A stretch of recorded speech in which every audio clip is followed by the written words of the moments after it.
Hej, jeg hedder Vilda Svanderborg, og det var mig, som tænkte, at det kunne være rigtig sjovt at gå i gang med at spise den væk med tårn, og finde ud af, hvordan det endelig fungerer, og fortælle jer lidt mere om det via mine små videoer her på Facebook-siden, så jeg håber, I følger med.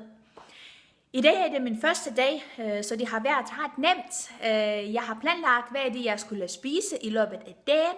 Det eneste udfordring, jeg har i dag, er, at jeg har et kaffemøde lidt senere på dagen, hvor jeg tænker, hvad det jeg kan faktisk have fra menukortet, men jeg tænker bare en lille kaffe og bare en snak ved siden af, skulle være et okay valg.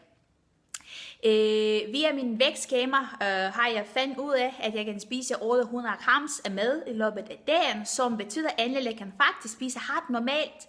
Men jeg skal selvfølgelig sørge for, at jeg vælger sundt mad, og måske vælger ikke mad, som indeholder for mange kalorier. Jeg skal veje mig selv igen lige før aftensmad, hvor jeg vil finde ud af, hvor meget jeg kan spise til min aftensmad. Jeg synes, det er meget spændende, fordi jeg har aldrig vejet min mad før. Så hvis det bliver 200 eller 300 eller 400, ja, er det meget mad eller ej? Så det er noget, jeg virkelig glæder mig til. Ja, hvis I har kommentarer i der, I er meget velkommen til at kommentere under min video.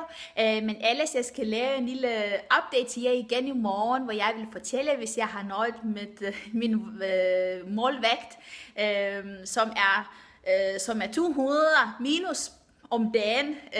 Så ja, jeg glæder mig til. Vi snakkes ved i morgen, og jeg håber, at I har det godt. Hej!